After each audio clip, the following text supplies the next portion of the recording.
Ei, pessoal, e nós estamos de volta com Bastidores do Poder aqui na Rádio Bandeirantes de Campinas. E quem a gente recebe agora no Bastidores do Poder é Jurandir Fernandes. A Rose vai fazer a apresentação. Rosmaria? Oi, vamos lá. Jurandir Fernandes, que foi hoje, eu vou começar pelos cargos pelos ele ocupa hoje. Ele é presidente da divisão da América Latina da União Internacional de Transportes Públicos. Ele também faz parte do Conselho Administrativo da INDEC, foi secretário de Transportes de Campinas, foi secretário de Transportes Metropolitanos do Estado de São Paulo, é especialista em transporte, ou seja, ele respira, dorme e come transporte. Ai, planejamento, professor aposentado, né? Da Faculdade de Energia, de Engenharia Elétrica da Unicamp. É verdade, verdade. Bom dia, secretário, tudo bem? Como você está? Como está passando essa vida de Covid aí? Está isolado? Muito. Rose e Zezé, que saudade de vocês. Eu acompanho o trabalho de vocês também acompanham o meu há muitos anos, né? Na verdade, nós estamos nessa luta há bastante tempo. Eu tenho me mantido, sim, em casa, com bastante atenção. Já tive a felicidade de ter a dupla dose, né? Dupla dose de vacina. E vou dizer a vocês, eu não estou querendo bajular ninguém, mas o serviço aqui em Campinas da vacinação, elogiadíssimo por todo mundo, não só por mim. Eu escolhi entre na Lagoa do Taquaral ou no Circo Militar, qualquer um dos dois lugares, muito fácil e acessível. Foi muito bom, foi muito prestativo mesmo. E, obviamente, estou trabalhando muito, tudo sem remuneração, viu, gente? Eu não estou ficando rico, não, mas eu estou trabalhando demais. Eu sou aposentado da Unicamp, portanto, eu tenho minha base de sustentação, posso ficar em casa. Não dá para comparar a minha situação com nenhum desses milhões e milhões de brasileiros que estão numa vida dificílima entre o isolamento e a necessidade de trabalhar, né? Então, eu me preocupo com os dois lados, com a questão sanitária e com a questão econômica do Brasil. Tenho acompanhado, nós estamos passando por dificuldades fiscais enormes. Eu sei que a matéria hoje não é sobre isso, mas também, se quiserem comentar um pouco, também tenho algo a dizer. E, por dever de ofício, pelo meu lado, eu continuo acompanhando tudo que está acontecendo, não só aqui na América Latina, mas eu tenho tido muitas reuniões também com a nossa sede em Bruxelas e dá para se verificar que a questão do impacto da Covid-19 é mundial sobre os sistemas de transporte público do mundo. Todos nós estamos sofrendo. Secretária, era justamente sobre isso que a gente já pode começar a falar, né?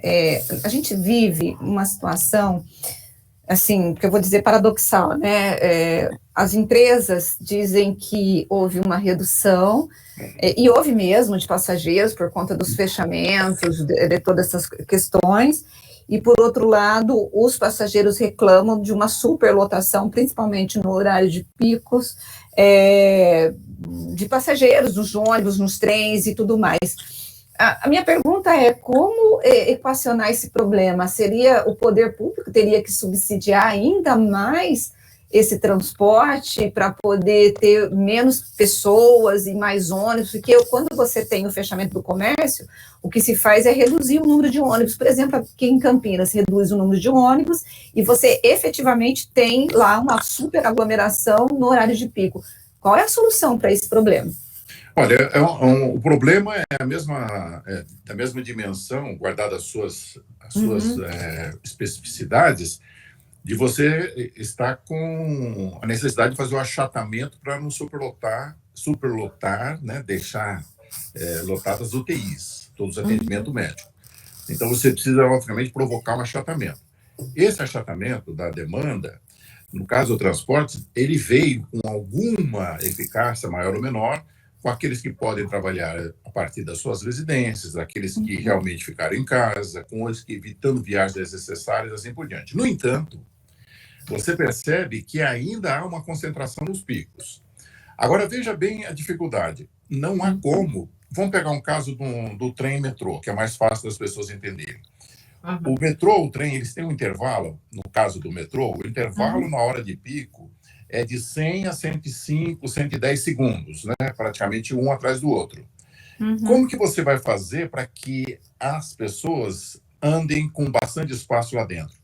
Aumentar a oferta seria reduzir o intervalo para quanto? Para 60 segundos, 50 segundos? Não tem condições técnicas, não tem condições materiais e nem existem esses trens. Mas mesmo se existisse, você não pode oferecer o intervalo menor do que 100, 110 segundos, que é o que o sistema automatizado faz. A mesma coisa com os trens. No caso dos ônibus, tem a situação seguinte: como é que você faz para dobrar a frota no horário de pico? Mesmo se você oferecer a frota integral no horário de pico, ainda vai ficar lotado no pico, porque ainda há concentração. E aí você vem com outro problema na questão dos ônibus. Quem paga a conta? Como é que você vai fazer para oferecer o dobro de frota ou um pouco mais de frota para que todo mundo ande sentado e umas 5 ou 6 ou até 10 ou 20 pessoas em pé? Que alguns municípios têm estabelecido isso. É óbvio que tem um custo adicional que ninguém sabe de onde vem a cobertura desse custo. Então, esse é o nosso dilema, que, por sinal, acontece em praticamente todo mundo, né? É um dilema entre o custo e a viabilidade técnica. Quer dizer, o que o senhor tem observado é que nos outros lugares do mundo também há esse tipo de questão? Não há dúvida. Porque a gente sempre tem a sensação de que esse é um problema brasileiro, né? Não é, inclusive, não é? Não é, Zezé. Veja bem, a questão do horário de pico, o que alguns países, digamos, mais centralizados no seu governo, para não citar a palavra autoritário, né? Alguns países, como é o caso a China, por exemplo, ela equaciona esse problema a fórceps. Ela proíbe, digamos, que naquela semana aquela cidade tenha movimentos tais ou até por bairros. Eles fazem o acompanhamento através de testes e localiza que num determinado bairro teve algumas indicações da Covid, algumas pessoas infectadas. Então, elas fecham o bairro inteiro e proíbem que as pessoas saiam da cidade daquele bairro inteiro. Bom, num regime mais aberto e democrático, como nós vivemos, e nós, Europa, Estados Unidos, América do Norte, América Latina, essa questão fica muito mais complicada. Ela fica complicada, as pessoas continuam com necessidade de ir ao trabalho, seja os autônomos, ou seja, alguns de atividades essenciais, e aí nós tentamos muito, há muita discussão desse tipo, sobre o seguinte: vamos tentar fazer com que os picos eles sejam mais alargados, fazer com que as entradas e saídas, por isso que você vê muitas vezes o seguinte: olha, o comércio deve funcionar a partir tal hora e até tal hora, para ver se não concentra com o horário de pico dos outros setores. É essa tentativa que está se fazendo. Agora, olha, vou aproveitar para observar uma coisa para vocês. Por incrível que pareça, e aqui não vem... vocês podem depois procurar estudos, eu posso passar para vocês pelo WhatsApp ou por e-mail. Existem muitos estudos mostrando que dentro do transporte coletivo, guardadas as medidas sanitárias com rigor, ou seja, assim, todo mundo de máscara, com desinfecção, com limpeza dos balaúços a cada viagem, etc, etc, etc, as pessoas se mantêm caladas, elas se mantêm muito quietas, né, ali dentro, numa viagem de 30, 60 minutos no máximo, né, as viagens de ônibus ou de metrô, de trens, o índice de contaminação é muito baixo. O índice de contaminação ocorre, por muitas vezes, no próprio ambiente familiar, onde nós ficamos mais relaxados, tiramos a máscara, conversamos, damos risada. Nos centros de esporte.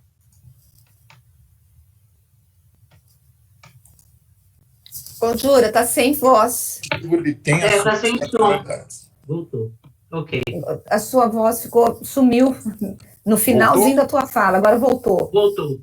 A última parte que nós ouvimos foi que existem estudos que comprovam que quem usa máscara, tá com o uso de álcool em gel, a infecção é menor. Foi isso que você falou? Foi. Dentro do transporte coletivo, está se constatando, e todo dia tem chegado estudos, eu tenho recebido, né, posso depois até passar para vocês, por e-mail, esses estudos, que mostram que, dado o comportamento das pessoas dentro do transporte coletivo, elas ficam mais silenciosas, ou ficam até olhando o celular, não falam, a pouca transmissão de partículas entre uma pessoa e outra, por onde o Covid, o vírus se transmite, não é um grande transmissor os meios coletivos.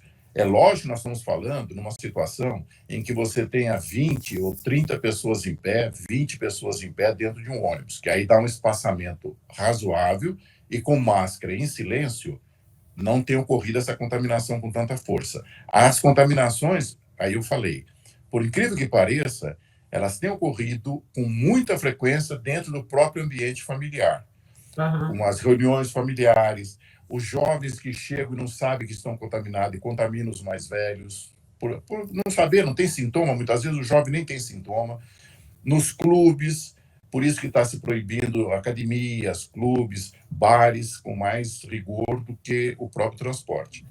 Então, não isentando das responsabilidades, o transporte tem algumas particularidades que têm resguardado a transmissibilidade dentro do transporte coletivo.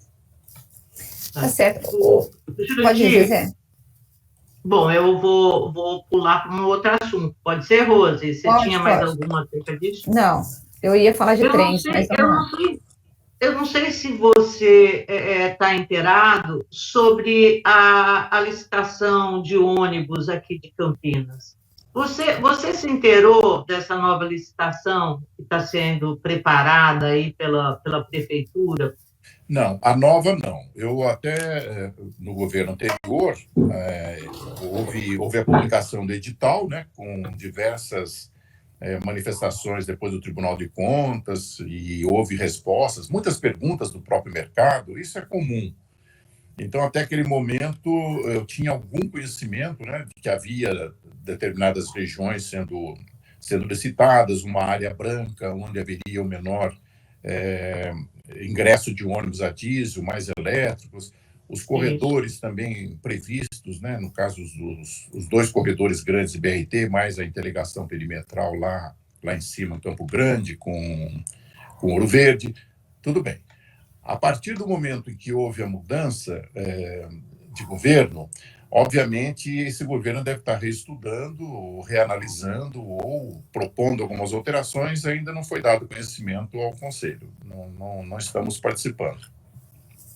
Agora, assim, em relação à licitação, o que a gente tem visto, nunca foi fácil fazer uma licitação de ônibus, mas o que nós percebemos é que cada vez mais vai ficando mais difícil de se conseguir fazer uma licitação de ônibus.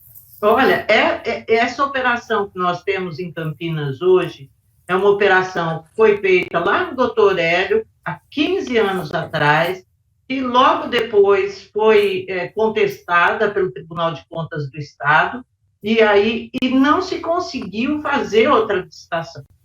O que ocorre, Jurandir? O que mudou tanto assim? E se, por um lado, o pessoal tenta barrar a corrupção, licitação viciada, que foi uma coisa que a gente já falou tanto na vida, né? Mas, por outro lado, essa coisa de não virar uma licitação também é um entrave grande, especialmente nesse momento que a gente tem o BRT, né, para ser colocado em funcionamento. O que acontece? Na verdade, eu fico muito preocupado com o BRT, que praticamente está com 94%, 95%, 96% das obras concluídas. O número pode variar pouco, mas está mais de 90%. E ele, obviamente, requer todo um remodelamento desse processo de operação da concessão aqui em Campinas. Essa questão, eu enfrentei demais também na região metropolitana de São Paulo, enfrentei no Vale do Paraíba, aqui em Campinas também, nas regiões metropolitanas, eu estou dizendo. O que acontece é o seguinte, você tem uma defasagem muito grande entre a capacidade da população de pagar o valor da tarifa, o valor real que a tarifa exige e a capacidade dos municípios dar subsídio. O único município mesmo que dá um subsídio forte aqui no Brasil hoje, tirando outros menores, mas o único é São Paulo. Agora você vê a ordem de grandeza, são 3 bilhões de reais. É uma coisa assim astronômica. É o nosso orçamento. Nosso orçamento é metade dele, são 5 bilhões e pouco.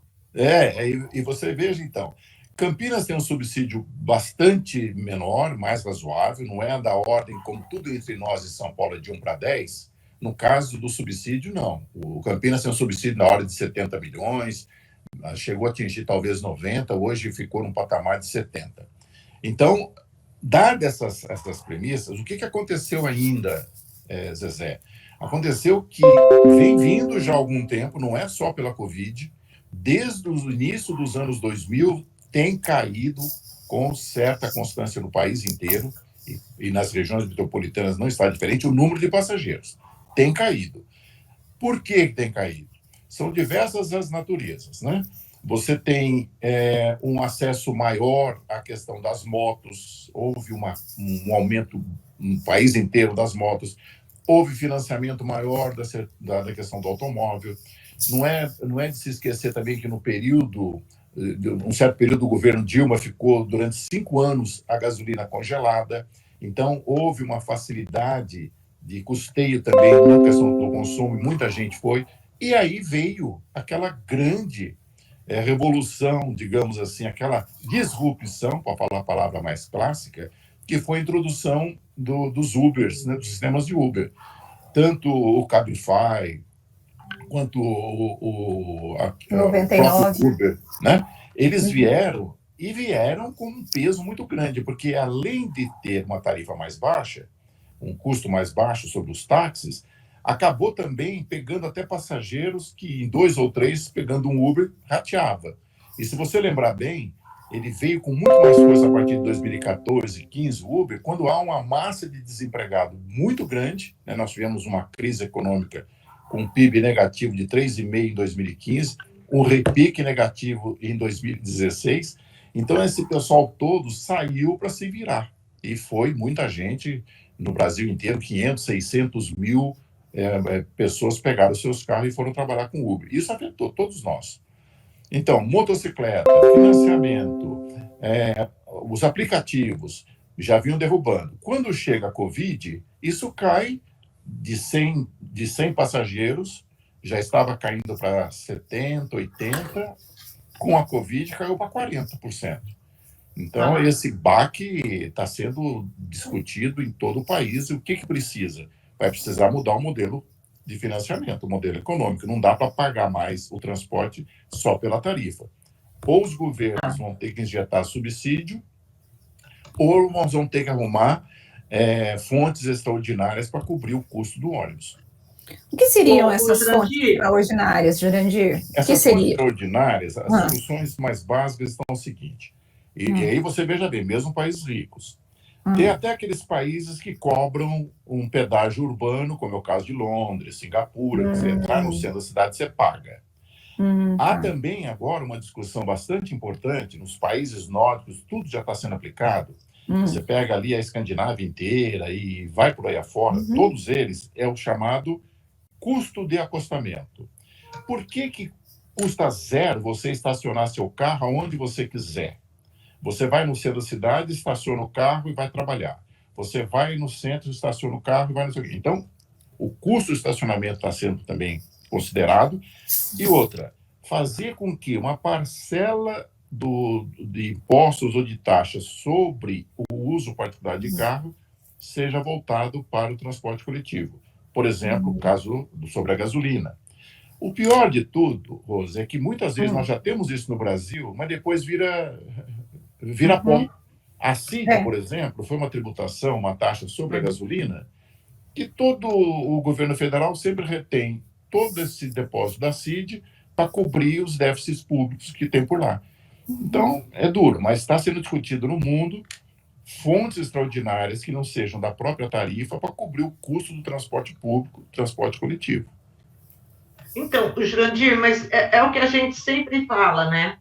Quando a gente pega um país tipo a França, você pega Paris, assim, vamos focar Paris, que tem uma massa enorme de pessoas e muita gente usando transporte público. Mas é eficiente, ele chega onde tem que chegar.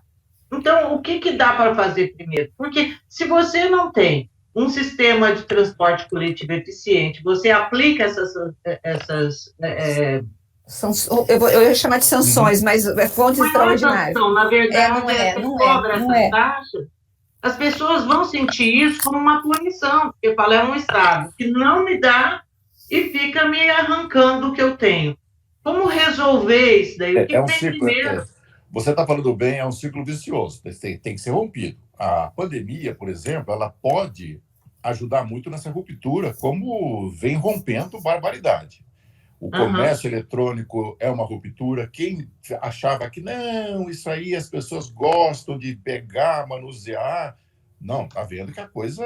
Tanto é que você pega a Magazine Luiza, pega a Casas Renner, pega o Mercado Livre, pega a Amazon. Está acabando o comércio eletrônico. Outra coisa que não vai voltar como era antes todos esses encontros eletrônicos, o e-meeting, né, as reuniões online, como nós estamos fazendo aqui.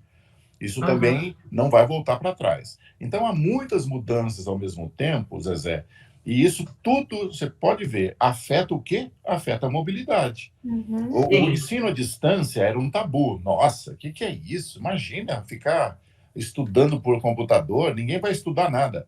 Pegou barbaridade, cresceu barbaridade, e ele vai voltar híbrido. Ele não vai voltar 100% você em casa, mas híbrido sim. Você tem curso de medicina, precisa de laboratórios. Você tem curso que precisa de laboratório na física ou na engenharia, tudo bem. Agora, aquelas aulas em que o professor fica lá de costas escrevendo na lousa, ou então falando, e agora? Que capítulo vocês leram hoje? Vamos discutir o capítulo 8 hoje. Pelo amor de Deus, isso não existe mais. Então, vem vindo aí mudanças impactantes sobre a mobilidade, Zezé, e não dá mais para ter aquele modelo tradicional de que a tarifa paga o transporte. O que está sendo discutido, e é pelo mundo, tá? Mundo afora. Nós estamos também no centro dessa atenção. Está sendo discutido o seguinte, é pagar o serviço. O governo precisa de ter um transporte nas horas de pico com uma lotação X. Tudo bem.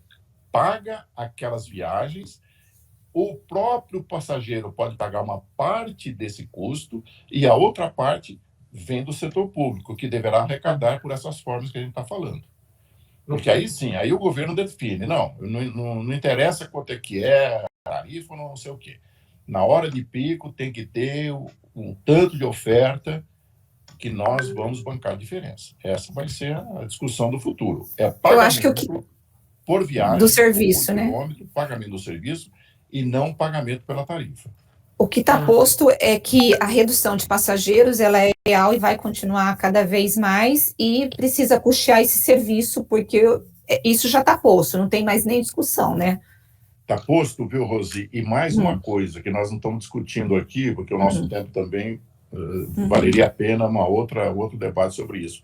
Há uma situação de alteração até mesmo no urbanismo. As pessoas estão valorizando muito mais o seu entorno, o comércio local, o seu lazer local. Ninguém mais hoje quer se dispor a pegar um carro e ir até um shopping para comprar uma pilha. Verdade, né? verdade. Não é verdade? Você já está vendo hoje as possibilidades de entrega em casa, o delivery, o e-commerce e também os locais. Então, as subcentralidades estão fortalecendo muito. E aqueles que podem trabalhar a partir da sua casa estão revendo também se vale a pena ficar num lugar apertado dentro de uma cidade poluída ou ir para o interior, ou ir para um lugar mais aprazível, que vai educar os filhos com mais qualidade de vida, etc, etc. Então, está havendo mudanças assim bastante interessantes em todo o mundo, né? Tá certo. Agora, secretário, a gente ouve falar do trem metropolitano, do trem, dos trens que ligariam Campinas a São Paulo a Campinas. Recentemente, o secretário de Transporte, o Baldi, ele disse que nós teremos, de fato, o trem metropolitano saindo lá de São Paulo e chegando a Campinas usando o ramal hoje já existente da linha Fé. Só que a gente ouve essa história há tantos anos que a gente meio que nem acredita mais que isso é possível se concretizar. O senhor acha que, de fato, nós teremos um trem ligando São Paulo-Campinas nos próximos, a partir do ano que vem, ou daqui, não a partir do ano que vem, mas já saindo o edital, e tendo nos próximos anos esse trem? Rose e Zezé. A primeira vez que nós falamos nisso, acho que vocês eram meninas, né? Pois é. Olha, eu lembro uma vez que eu brinquei, eu não sei se vocês se lembram, Zezé e Rose, em 2006, havia aquele escândalo todo do Petrolão, o governo federal, era ano de eleição, o governo federal teve uma ideia brilhante, até com ajuda de marketing, de comunicação, e lançaram o trem o trem bala Rio-São Paulo. O prefeito, naquela ocasião, esse prefeito acabou sendo empichado, foi tirado fora também da prefeitura. O prefeito daqui de Campinas diz que conseguiu uma grande vitória, conversou com o presidente, então, né, em 2006, que era o presidente Lula, e conseguiu trazer para Campinas o trem-bala. Bom, isso em 2006. O que estava acontecendo no governo estadual? Eu lembro muito bem, porque eu era secretário estadual, a gente vinha correndo com o chamado Expresso Bandeirantes, já tinha um projeto funcional, já tinha um traçado, nós já estávamos lançando as bases para contratar o projeto básico executivo e para depois partir ou para uma PPP completa ou para parte das obras sendo feitas. O que aconteceu? Na hora que chega um projeto mega daquele, unindo Campinas, São Paulo e Rio de Janeiro, acabou, não se falou mais no Expresso Bandeirantes. Bom, e vai por aí afora. Eu, naquela época, eu até brinquei, numa entrevista que eu dei para o Correio Popular, eu me lembro bem, que eu chamei de projeto Nem-Nem. O que era o Nem-Nem? Nós íamos acabar ficando sem nenhum nem outro. Projeto Nem-Nem. Por quê? O mercado se retraiu, esperou o projeto de 40, 50, 60 bilhões de reais em troca de um projeto de 6 bilhões de reais. Era diferente. E vai por aí afora. O que tem hoje? Hoje eu acho que todo mundo, dá para se perceber, botou os pés no chão. A crise que já vinha, já falei sobre ela, 2014, 15, 16, já vinha, mas agora com a Covid, as questões fiscais, os orçamentos municipais, estaduais e federais estão altamente comprometidos com o custeio dessa situação toda. Então, o que existe hoje, a meu ver, é mais razoável frente ao momento, que é fazer um trem, a concessão, uma concessão do trem regional, junto com a linha 7 da CPTM, que é aquela linha que hoje já opera, já tem passageiros, ela opera com muita intensidade até Francisco Morato e depois com menor demanda de Francisco Morato até Jundiaí. Então, faria a licitação dessa linha junto com o trem regional, que viria direto com uma parada só em Jundiaí até Campinas, e uma linha segregada para carga junto com as discussões federais. É isso que está valendo hoje. Então, é por aí que a gente tem que torcer que saia. Né? E você acha eu lembro de você xingando muito esse trem, falando, gente do céu. E eu me lembro da gente falando, poxa, ele não quer o trem-bala. Bom, você sabe que até o governador, na época, o governador Alckmin me chamou e falou, para de falar mal do trem-bala. Eu falei, mas governador, não vai dar. Aí ele falou assim para mim, mas Jurandir, se o governo federal quer dar um trem-bala para São Paulo, você vai ser contra? Eu falei, não, governador, eu não sou contra o trem-bala. É que eu acho que não vai sair, e nós vamos ficar sem nenhum nem outro. Hoje, quando ele me encontra, ele bate nas minhas costas e fala, Jurandir, o que aconteceu, hein? Pois é. Agora, secretário, esse trem Campinas, São Paulo-Campinas, para as empresas, ele não vai ser economicamente viável, porque eu não sei se o senhor tem esses estudos, mas o que está se colocando é que haverá uma contrapartida na licitação para que eles efetivamente venham até Campinas. O senhor acha que tem viabilidade econômica ou não tem viabilidade econômica? Olha, Rose, veja bem, o que é uma PPP, né? Uma parceria público-privada? Ela pode e pressupõe, né? Pode ter uma contrapartida do Estado, tanto na fase de implantação quanto na fase operacional. Pode ser que o modelo econômico demonstre que para que o trem entre São Paulo, Jundiaí, Campinas e futuramente Americana, para que esse trem mantenha-se em pé com uma tarifa razoável, que se diz que seja aquela equivalente ao dos ônibus hoje, então hoje seria em torno de R$ 34, R$ 40, daqui de Campinas para São Paulo, algo por aí, R$ 40, para que isso mantenha em pé, pode haver sim um aporte do governo. Bom, qual é o lance que eu achei interessante disso tudo?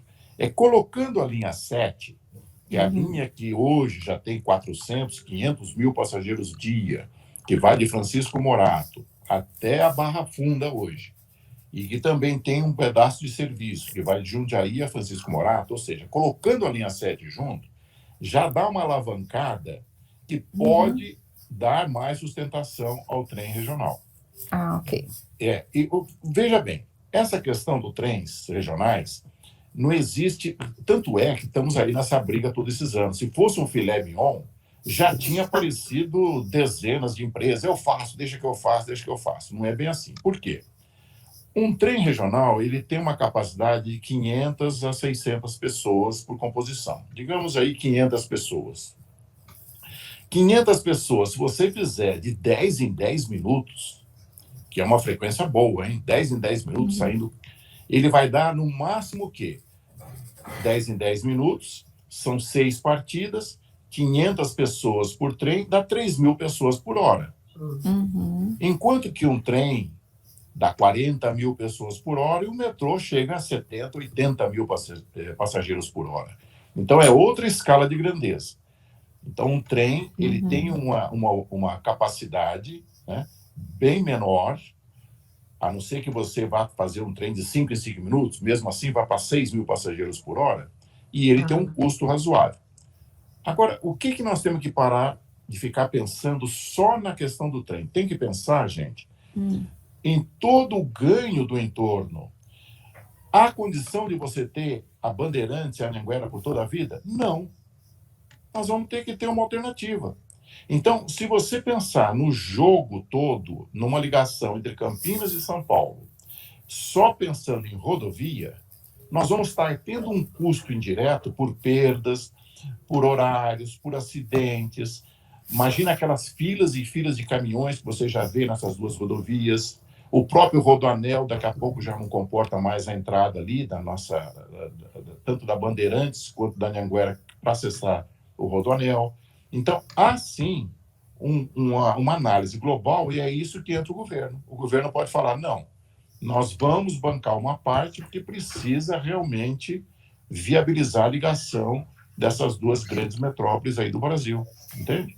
Entendo. Bom, Agora, precisa mesmo. Rose, então vamos fazer mais uma que nós temos que liberar. 11h10, minha filha. Tá, vamos lá. Nós temos que liberar o secretário. Os moradores de Campinas sempre questionam se Campinas teria condições de ter, por exemplo, um metrozinho, um metrô ligando um VLT, sei lá, ligando a região do Campo Grande para o centro. Na tua opinião, o BRT é a melhor solução em razão do número de passageiros? Ou Campinas ainda não teria condição de ter um metrô? Olha, não, metrô nem falar. Metrô não tem. Basta você pegar o seguinte, pega a cidade de Campinas, ela tem metade da área de São Paulo. Né? Campinas tem 830 quilômetros quadrados, São Paulo tem 1.500, 1.600. Campinas, com metade da área de São Paulo, tem 1/10 da população. Então, é uma cidade muito esparsa. Um metrô, ele começa a se tornar viável quando ele tem um volume de passageiros acima de 40.000 passageiros hora. Hoje, hoje tanto a Moreiras quanto Campo Grande, o trecho crítico dá em torno de 10, 12 mil passageiros hora. Então, não dá. Agora, a crítica que muitas vezes se faz ao BRT é porque ele é poluidor. Também está caindo essa questão. Você pode ter, hoje, já tem exemplos na própria América Latina, né? Santiago do Chile tem um corredor todo elétrico. Então, dá para eletrificar já, e as obras já estão prontas. Se você colocar todos os ônibus elétricos, pronto. Também resolve o problema da poluição e é mais barato. Ok, Zezé, pode... Bom, olha, só mais uma pergunta, então, rapidinho. É que eu estou aqui com vontade desde faz meia hora. Jurandir, a gente tem uma nova legislação de trânsito que está em vigor. Como é que você viu essa nova legislação de trânsito? Olha, dá um pouco de tristeza, porque depois de tantos anos, a população já tinha até mudado um tanto o comportamento, né? Eu acho que os caminhoneiros têm lá o seu representante hoje na presidência e se deram ao direito, e etc. Etc. Foi uma pressão muito grande para derrubar os 20 pontos. Eu acho que é só ver Campinas. Vamos pegar a nossa cidade lá atrás, quando a gente brigou tanto para fazer um controle de velocidade. Vocês peguem os dados de mortos que teve em 1993, você vai ver um número absurdo, era na casa de 200, 300 mortos. Passados todos esses anos, nós estamos na casa de 70, 75 mortos em trânsito aqui em Campinas, gente, com 4 vezes, 5 vezes a frota. Então é lógico que não é que o campineiro se sente amedrontado, ele também já mudou o comportamento. Andar a 60 km por hora se tornou mais rotina, e nós andávamos a 70, 80, até 100, 120, como eu detetei naquela época e mostrava para todo mundo. Então, essa flexibilização, vamos analisar um pouco mais. Eu temo que possa, não agora, né, porque a Covid está fazendo com que o trânsito seja até menor, mas se aumentar o número de acidentes, pode ser que o custo social disso seja muito grande e não compense. Agora, algumas mudanças são interessantes. Por exemplo, fazer alguns exames médicos com uma periodicidade muito grande, isso não há também tanta necessidade. Introduzir mais elementos eletrônicos para você economizar em papéis, a carteira eletrônica, a carteira de motorista eletrônica, tudo isso a gente é favorável. A validade da carteira de habilitação a cada 10 anos é razoável. É razoável. Se a pessoa sofrer algum acidente no percurso desses 10 anos, ela tenha também a honestidade, a ética dela de falar, olha, não posso dirigir mais, não querer forçar. Então, alguns pontos foram favoráveis, mas a questão da punição me preocupa. Ok. Agora, só mais uma, e a gente termina, de verdade. Há uma crítica também muito grande por parte dos motoristas em Campinas de vias com velocidades diferentes numa mesma via. Os técnicos dizem que é necessário. Então, a gente tem aqui em Campinas vias com 70, 60, 50. É necessário mesmo, Jurandir, essas velocidades diferentes que acabam torturando os motoristas?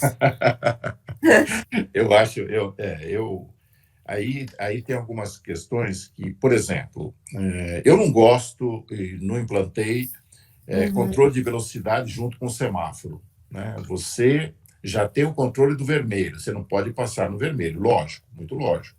O amarelo é feito para que você está ali naquele ponto entre passar ou frear. Então, muitas vezes, você tinha dar uma pisadinha. Então, você multar junto com o semáforo, eu nunca apliquei e não gosto. Agora, a questão das velocidades, eu achava mais interessante, está numa fase ainda de implementação, mas estabelecer uma velocidade máxima e pronto.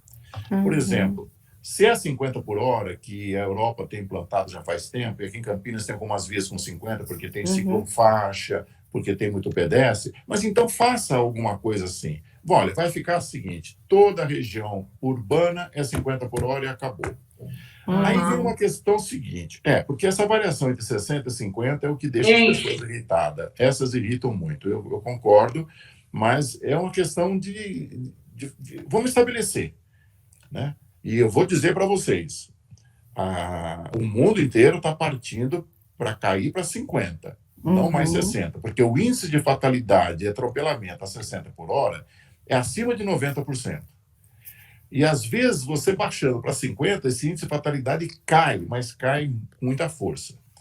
Bom, agora existe um problema, Rose, Zezé. Quando, mesmo estando a 50 ou estando a 60 numa rua... O som... Estamos sem som de novo. Está me ouvindo? Agora sim. Agora sim. Sabe o que foi? Agora que eu percebi, entrou uma chamada, alguém estava me chamando, eu apertei logo a negação, para ser mais rápido. Então, às vezes, existe uma escola, ou existe hospital, no traçado daquela avenida. Então, é preciso conscientizar o cidadão sobre isso. Olha, gente, em escola não tem jeito, vai ter que ser 30 por hora. Hospitais, 30 por hora. Talvez seja por aí. Mas eu concordo com vocês. é melhor homogeneizar. E segundo, a questão da tortura que existe quando você vem vindo, dá um amarelo, você não sabe se dá uma acelerada ou freia bruscamente, não é adequado, a meu ver, multar a velocidade e farol ao mesmo tempo, semáforo ao mesmo tempo. Bom, gente, vamos... Agora a gente encerra mesmo. Agora a gente encerra mesmo. Olha, obrigada, secretário. A gente vai falar de novo aqui. Tinha algumas perguntas, mas, gente, desculpa, não deu tempo. A gente faz essas perguntas numa próxima vez. Jurandir, muito obrigada por ter estado conosco. Eu que agradeço a oportunidade de matar a saudade de vocês. Meninas, nós já vamos ter o trem, meninas. Obrigada. Um beijo, Jurandir. Tchau.